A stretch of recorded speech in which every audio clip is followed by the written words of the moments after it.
The Undercountry Music News is an excerpt of the weekly internet broadcast Undercountry Music, which features music from great country artists you won't hear on mainstream radio, as well as a roundup of the most interesting country music news of the week without all the fluff.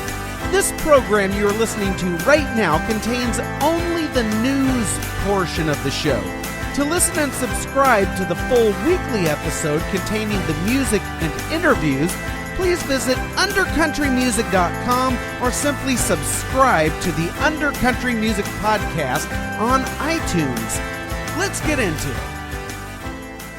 So Doug, I'm sitting here with Doug Larson. He's the head road tech for Sammy Kershaw, country artist extraordinaire. At least I think you still are. Well, I'm the production manager, and actually, we're on a tour with Sammy Kershaw, Joe Diffie, and Aaron Tippin all together. For the better part of the last 4 years, that's been our mainstay. I have 3 juvenile delinquents on stage at once and a 5-man band behind them, and it's probably the most fun I've had on tour in 20 years. Nice. Well, seeing how you and I toured together 25 years ago, I'll take that as a compliment. Absolutely. It took 3 country stars to match the awesomeness of smelling my farts in a van for 3 weeks at a stretch. Right. The Neil Smith and Stevie Stiletto experience, most of it I can't talk about until after the trial. That would be true. So now you're running around doing this 3 Amigos tour, and, well, I have 2 questions related to that.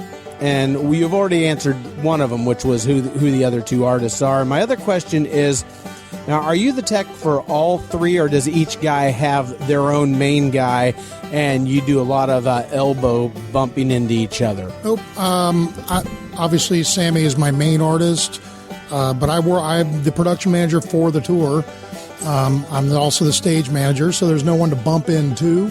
The tour is being sold as affordable. Frankly, it's been putting butts in seats all over the world at this point. Been doing very well with civic centers, small arenas, that kind of thing. And it's cake, man. We're all brothers out there. We have a good time doing it. The whole show is kind of like VH1 storytellers on caffeine. We go up and down the line. Each guy plays a hit, and then they tell the story behind the song. So there's a band behind these guys. They're not just sitting on stools with acoustic guitars. Right, yeah. There's a 5-piece band. 3 guitars, 2 keyboards. 1 keyboard usually serves as a bass just to fatten it up a bit. So it's not a thin-sounding acoustic show. I also design the lighting for it. Since I'm a rock and hardcore guy, my lighting shows get a little busy. And so that's kind of how we roll with it on that. Anything up-tempo, we like to flash and trash it up. Cool. Now, I'm not sure everyone knows all the intricacies of everything you deal with in your role of making sure that a traveling show goes smoothly. Can you? Now, I've heard you on the phone trying to get little crap kind of squared away, stuff like in-ear monitors and just small things like that, making sure you have 5 of everything in case something goes down. And can you sort of explain to the listeners kind of all the small stuff? I don't want you to go that detailed, but all like what goes into it, and maybe also explain the term advancing the gear to people out there. Well, man, my whole world is about time management, really, and the smaller details that fall through the cracks as we approach showtime, whether it's hand towels or bottled water that's room temp and bottled water that's cold, whether it's set lists, whether it's getting everything tuned and a line check.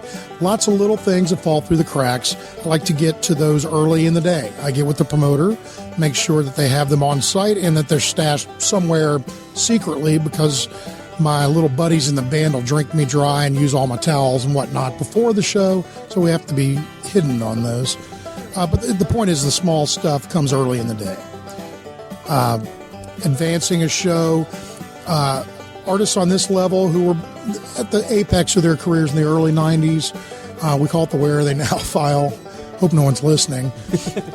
Trust me, nobody is.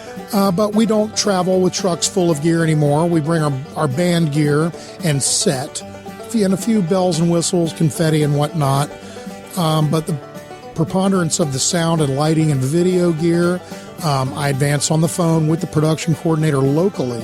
So, and advancing means that you order it from someplace that's in or near the town you're headed to. Correct. So we're using local resources to bolster our production and to have the show, period. Obviously, it keeps costs down for my artists, but it's a lot easier logistically, too. It's already there, set up and ready when we walk in. So that thins out my workday a bit. Nice. Okay, now you guys kind of made the news last year with a little fender bender that actually made all the country music news, and you were actually in one of the vehicles at the time of this, and I wanted to let you tell the guys about this little dust up on the road that made all the country music news. You're kind of looking at me with a fog, like what the hell are you talking about? No, I remember you have so many things like that you can't keep them all together? Yeah, I have to be a little more precise, please. There's been too many chapter 17s of the book. This wreck, anyway, happened in the middle of Texas in the middle of the night. Last year, we were on our bus pulling out of the venue parking lot. You'd think on a deserted Texas road in the middle of East Jesus, you wouldn't have a problem. Well, it was a blind hill in front of the exit of this place. We're pulling out halfway into the highway, and at 70 miles an hour comes a 70-year-old lady who had just gotten off work from a local casino, came plowing into it, T-boned our bus with her Buick or whatever it was. Thankfully, she just broke both of her legs and didn't get hurt any more seriously than that. None of us on the bus were seriously hurt. It did throw people around. In fact, we just started eating dinner when the accident happened. We had 3 big birthday cakes that were just all over the front lounge of the bus. It looked like a slapstick cop comedy or something. Everybody had cake all over their face and was flat on their ass on the floor. Cake all over the place and an old lady with broken legs. Yeah, and we kind of sat with her. Kind of sounds like where we started, you know. Cake and broken legs. It goes a long way. Come full circle in our careers here. Absolutely. So anyway, the worst injury was broken legs, and nobody else on the bus was hurt. No, we were a little sore naturally for a few days because we're all old farts. And the older lady who hit us, like I said, just broke a couple legs and messed up her neck, but she wasn't permanently injured, and we're thankful for that. Yeah, I guess so. Well, that was the big news that you guys were involved in, and I think it's time to get on to the real news now. You ready? We're about to get involved in some even bigger news than that. Doug, are you strapped in and ready for what is normally the linchpin of this show? I am cinched tightly. Okay, that's good because it's time for the Undercountry Music News.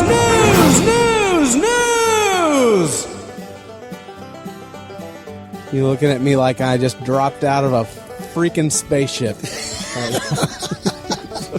So, all right. For those of you who've heard the show, you know what this is all about. For those of you who haven't, here's the deal. Every week, I go on to Google and I type in the search term country music news.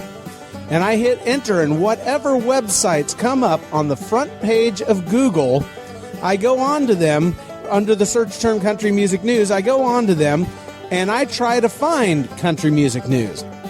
Now, I found something that I didn't expect to find when I started doing this a little over a year ago.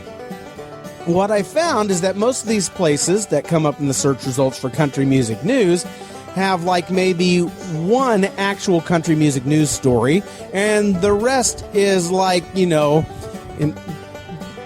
how Kelly Pickler separates her toes when doing her podiatry session, or you know, some crap like that. And then it's a whole lot of press releases that from management companies and artists just trying to keep their face out in the news and you know, out visible while they do.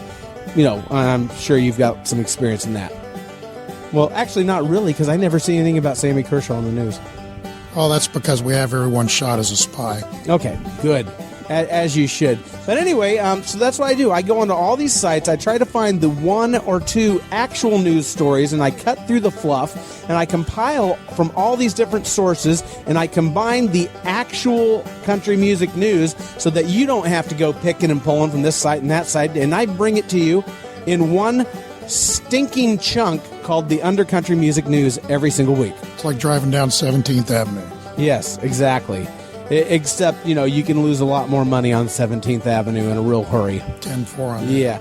All right. So, there's one other thing. If I go onto a website and they've got nothing but Kelly Pickler toe stories, and, and they have absolutely no country music news at all, it's just a lot of BS and People magazine fluff, I award one unfortunate website each week with the dreaded Undercountry Music News Wet Belch of the Week. Flavorful. Yeah, now what did I have this morning? Let's see, I went to a Chamber of Commerce function this morning. I had a really weak coffee, and I had some fruit and a couple of pastries and some little tiny Hershey's chocolate things, and nothing really gas-producing. So I'm gonna have to really dig deep in order to deliver a good one today on that. Well, we'll have to get into the famous Sony Mexican lunches later. Oh, okay. Well, then that would do it. Are you ready to get into the country music news? Let's do it. All right. Now you don't leave it all to me. You pipe up and give your 3 cents there, or 0.75 cents. Right. And All right. Over at CMT, who topped the search results this week for country music news. Well, last weekend we had CMT Fest screwing up all the traffic around Nashville, and I had to take a pisser of a detour to get from Murfreesboro to Joelton, which is a little podunk town just north of Nashville, so I could DJ a wedding. I arrived a half hour later than I really wanted to. Not late, but I did have to hustle my ass off to get everything set up in time. But my crybaby stuff is not country music news. What is country music news is that I found at CMT, which is usually just garbage over there, and it's really tough to not give CMT the wet belch every week, but they did have something over there, and that is a story that Josh Turner and his wife are expecting their 4th son. Wow. Okay, now what is it about country Christians and condoms? I don't believe in all that. I know, I'm a Christian myself, but I don't understand why my brothers in Christ got to spray it all over the place. Yeah, my wife draws a target around everything in spray paint. Wrap that damn rascal already, fellas. Also over at CMT, Joe Nichols and his wife are expecting their 3rd daughter. Good for Joe. He's a good man. He's come a long way. I know him. Been around him a little bit. He's a super guy, very talented artist. It's very politically correct of you to say, Doug. It's the truth, Ruth. I've seen him perform before. I think The Devil Drives a Coupe de Ville. Yep, that's right. He drops that line in a few songs, doesn't he? Yeah, I think that's one of his favorites. He's got something about Coupe de Ville. He's got like this Coupe de Ville fetish. Well, let's be honest. There's nothing like tooling in an old fat Coupe de Ville going down Broadway in front of the honky tonks and putting about $100 worth of gas to go 6 blocks. Well, that's awesome. Especially if you can afford the gas. It's a little more affordable here in this area than in most places in the country, though. I got to admit that. It's not bad. You got to keep those John Deeres filled up. Yes, you do. All right, we're going to move over to Country Weekly right now. Yale University has bestowed an honorary Doctorate of Music degree on bluegrass legend Ralph Stanley. I think that's outstanding. Yeah. Ralph received his first honorary doctorate in 1976 from Lincoln Memorial University in Harrogate, Tennessee, but just got this one like a week ago. Well, I think that Ralph Stanley is an influence to so many even young up-and-comers today. They may not have heard of Ralph Stanley. Guarantee you there's an element of his music and what they create. So his talent is far and wide. Yes, and it's very good to see him honored like that. So you don't know that you're being influenced. That's right. Absolutely. It's so far-reaching and so accessible by any. It doesn't even matter if you know the name or not. You know, if it's incorporated well and it's not a blatant rip-off, I'm in. I like it. Okay, his latest album, Side by Side, pairs him up with his son, Ralph Stanley II, the father-son album. Well, what's better than one Ralph? Two Ralphs. Yeah, I know. I'm going to Ralph on someone later in this episode, though, but it's not going to be Ralph Stanley, because also over at countryweekly.com, you can watch the 42-minute-long documentary of the making of Dierks Bentley's new album, Riser, in its entirety. Skip to the Lou Rye. It's a Dirk-umentary. Oh, very nice. Yeah, I like that. Okay, now here we're going to have some fun here, okay? Because we're going to get over to GAC. That had a completely different meaning in the 80s than it does now. Yes, it did. Trisha Yearwood gives the commencement speech at her old alma mater, Young Harris College in Georgia, where she graduated in 1984. What a cool lady, man. Still drives a black pickup truck. She's down home, down to earth, really cool. Yeah, well, she got an associate. Well, she graduated Young Harris College in 1984 with an associate's degree in business administration. And then she transferred to Belmont University in Nashville, where she graduated again in 1987 with a bachelor's degree in business administration. Jeez, I don't want to get sued by her. No. And then, according to one of my guests from a couple of weeks ago, who's another one of these annoying people like Doug Larson to my left here, who knows everybody and everything about Nashville. His name was Bill Lord. He does a show. Do you know Bill Lord? I know the name. Okay. Anyway, Trisha Yearwood, according to Bill, she went to work as a receptionist after getting out of college at a record label, where she started worming her way into recording sessions here and there to do a little ooh and ahs in the backgrounds of stuff, and eventually became a music artist in her own right and clawed her way up until she got famous enough to hook up with a famous guy who was already married. Whatever works for you. Hey, all right.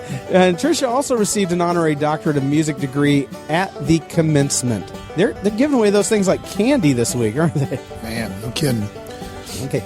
Here's my question, Doug. Okay. Business administration. Well, what did she do? Go to college for something like 8 years for this stuff, and then become a receptionist at a record label?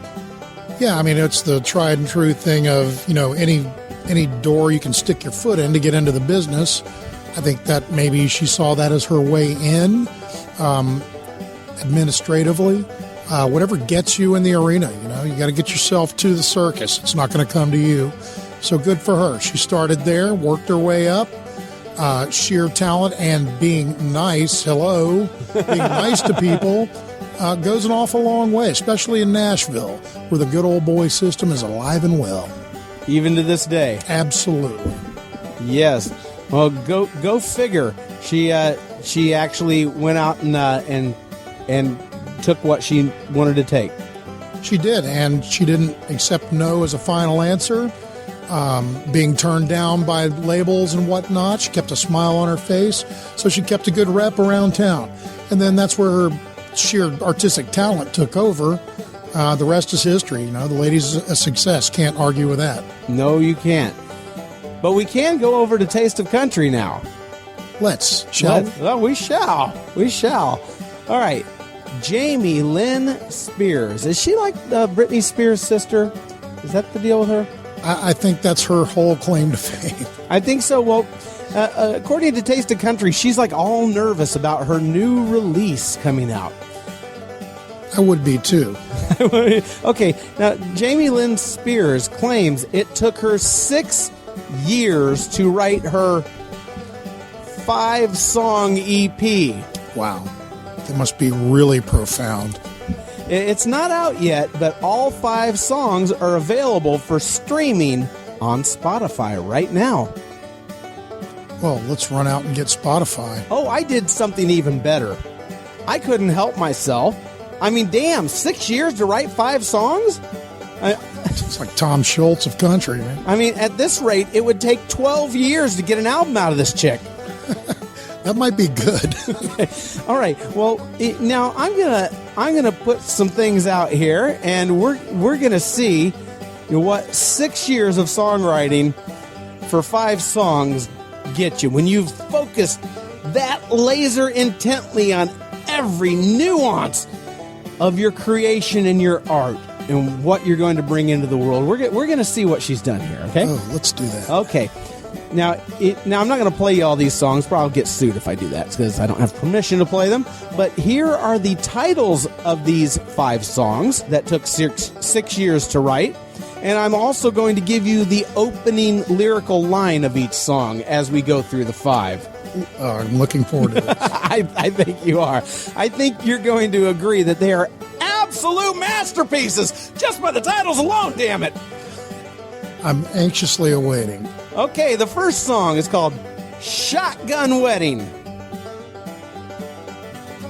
Wow. All right.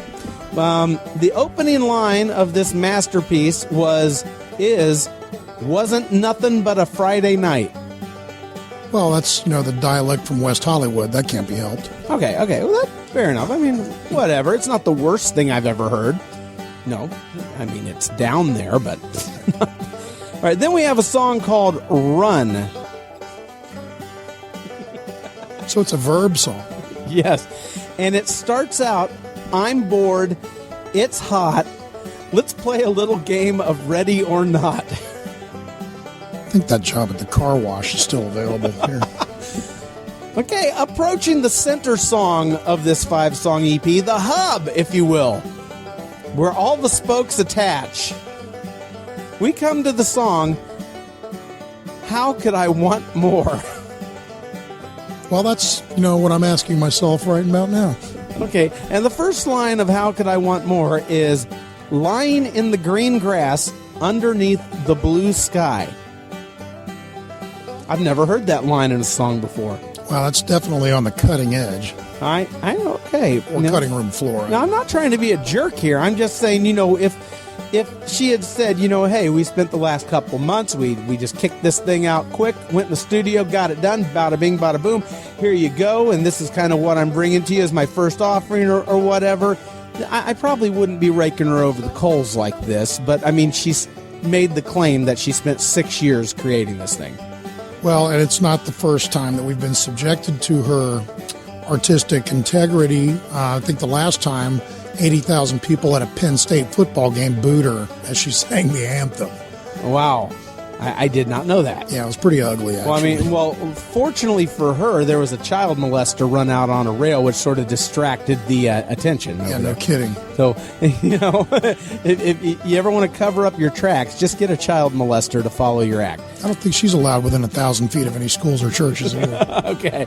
All right. Anyway, heading into the home stretch, we have the song Mandolin Summer Sun. Makes me want to use Secret. All right. And the opening line of Mandolin Summer Sun is, oh, I hear that river. It knows me all too well. It's begging for a party, and I'm not going by myself. Okay. That's great. It was good up until the party part, I thought. I thought it was okay. Yeah. It was.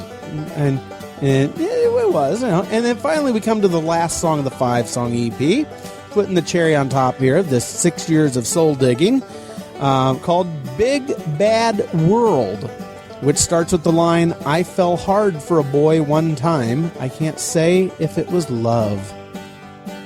Definitely not a Taylor Swift song because she would say his name. Yes, I got to tell you, this lady really has something to say about the state of world affairs. She's like the damn Joni Mitchell of the modern age. Cuckoo ca-choo. People wonder why music piracy runs rampant. I mean, would you pay for this? There may be a market out there somewhere for it. And in all fairness, the girl is trying. My problem with all this stuff is a lot of the bored West Hollywood beat chicks like to come to Nashville and release a fashion country album that turns out being more pop than anything else, just kind of disposable stuff. I hope this isn't another one of those that we've been so running rampant with these things. If she can come up with something original and some good sounding songs and that people remember fondly, good for her, but enough is enough with the fashion country thing. Yeah, I gotta agree. So, I mean, of course, I can't knock her too bad because I cut a country thing and moved here, but actually I didn't move here to chase that. I moved here because I actually wanted to move here. The cops are looking for you, too. Yeah, exactly. They're still, they'll never find out where I hid the body. All right. By the way, I don't have any more room in my freezer. Okay. Well, that's okay. Well, we'll have to have a cookout. Okay, over at NashvilleGab.com, they have the video for the title track to the upcoming Western movie A Million Ways to Die, which is sung by Alan Jackson. Great song, and the lyrics are in the video, too. It's kind of like a hybrid between a real video and a lyric video. The only thing I didn't like about it was literally about every 10 seconds, the video would have a pop-up ad for something or other. Got to pay the bills. Yeah, I understand they got to pay the bills, but I don't mind one or two, but I mean, every 10 seconds a damn pop-up ad, it makes it tough to watch. Yeah, it rendered the video almost unwatchable, and I got to think there's got to be a better way. Well, good old Alan Jackson, that guy is at a point, he's got fans all over the world, obviously.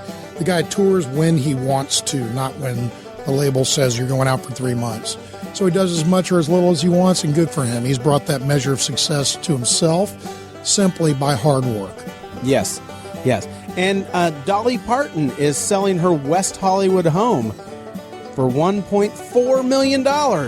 Gee, must be a gardener's shack for that in West Hollywood. Well, not far removed. The home is less than 1,100 square feet total. Wow.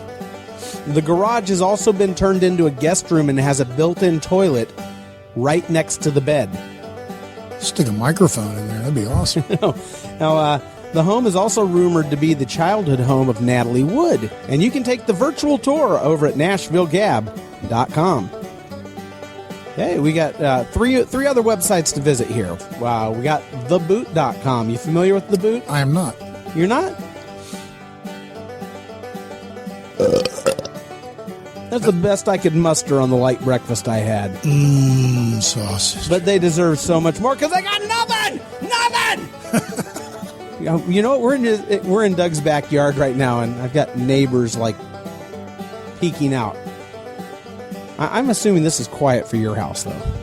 No, they're just grateful there's no blood splattering over the fence this time. Okay.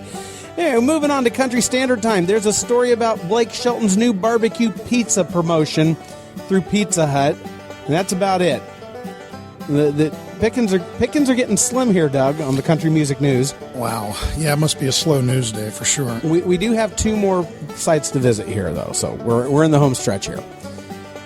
At the 615, which is a subsection of Billboard.com, and it's not the 615.com. It's just you got to look for country music news, and then down towards the bottom of the front page you'll find the 615. But they're highlighting good stuff from lesser known artists. Spotlights on Kelsey, Waldon, Secret Sisters, and the Roscolusa Songwriters Festival. Are you familiar with any of these? The Roscolusa Festival I've heard of before. Hey, just another good vehicle for unknown songwriters, man. That's how you get your stuff out there. Good. Well, I've failed horribly at all of that. But, hey, that's what I do. I got to do good at something, though. Do well at this, I'd say. I know. So, anyway, moving on to the final nail in our coffin here, the NashvilleCountryClub.com. This one comes up in the search results about once in a blue moon. I think maybe 6 months ago was the last time they showed up on the front page of Google. And I've never been able to report what's on it because they have 2 different animated banners on this site. And they haven't changed it on the home page. And both of them are animated in opposite directions like that. And it's like impossible to look at. Too much going on. You get a freaking headache just looking at this. I mean, let's see. I don't have an internet connection right now, so I can't really pull this up and have you look at it. But I mean, it's a freaking mess. So I can't even stay on there long enough to tell you what's there. Sounds like they need a branding agent. I would say so. But anyway, this has been your Undercountry music news. Yeah, so there, you've survived the undercountry music news. What? Oh, I can sleep well tonight. Okay, well, good. Your life has been fulfilled, Doug. That's right. Okay, but now because we've been flapping our gums so much, we're going to get into some more music with the Undercountry Music 1-2 Song Punch. Let's do it. Okay, the 1-2 Song Punch is where we close our pie holes, and I play you 2 songs back-to-back in quick succession to sort of apologize to the audience. That's why God also invented a mute button. Yes. Or the unsubscribe from this podcast button. Report a problem. Okay. All right. Straight from his Mount Juliet, Tennessee underground bunker, otherwise known as Bo's Bodacious Basement, we got Bo Stottlemyre with Our Red and White's Got the Blues. Catchy. Yeah. It's like patriotic in a we're all going to hell kind of way. And prophetic. All right, it's the Undercountry Music 1-2 Song Punch. Thank you for listening to the Undercountry Music News. The Undercountry Music News is just a small excerpt of the weekly hour-long internet broadcast Undercountry Music, where I, Neil Smith, not only round up the week in country music news and put my own spin on it, but I also play music and have great interviews by lesser-known original country acts, the kind that you won't hear on mainstream country radio. If you're thirsting for that, get on over to undercountrymusic.com where you can listen and subscribe. You can also subscribe via iTunes to Undercountry Music. Thanks so much. Stay under, stay country.